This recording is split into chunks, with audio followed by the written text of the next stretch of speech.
प्यार के महल बनवनी तू तो तोड़ के गइल बारू। देख आज भी हमें पानी जहाँ छोड़ के गइल बारू। हम प्यार के महल बनवनी तू तो तोड़ के गइल बारू। देख आज भी हमें पानी जहाँ छोड़ के गइल बारू। ढेर दिन के बाद याद कैले बारू जान, कहेलू कि तू हंसे कैले घात नइखी। तू याद न करेलू हम भुलाते नइखी।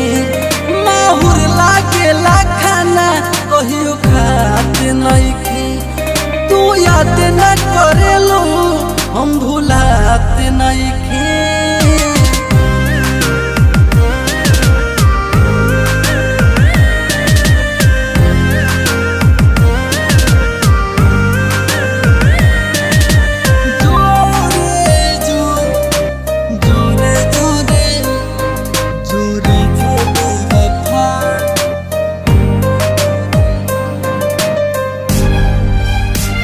टूटल अरमान हमर बिखर गइल दुनिया, ते तो गद्दार निकल गइले रे सुगनिया। टूटल अरमान हमर बिखर गइल दुनिया, ते तो गद्दार निकल गइले रे सुगनिया। वादा कके मुकर गइले दोसरा खातिर जान, हम तो वही जे बानी कतही जाते नइखी।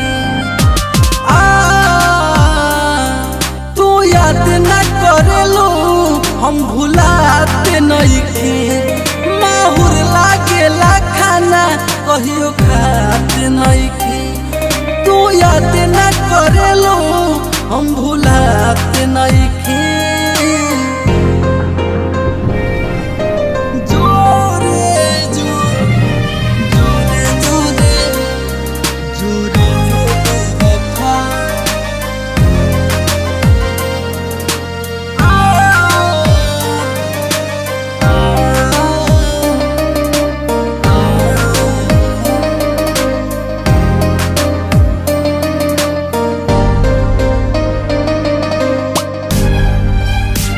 प्यार के पगलाई प्यार तो मांगत रहे, धोखा दे देवे हमरा के बात से लागत रहे।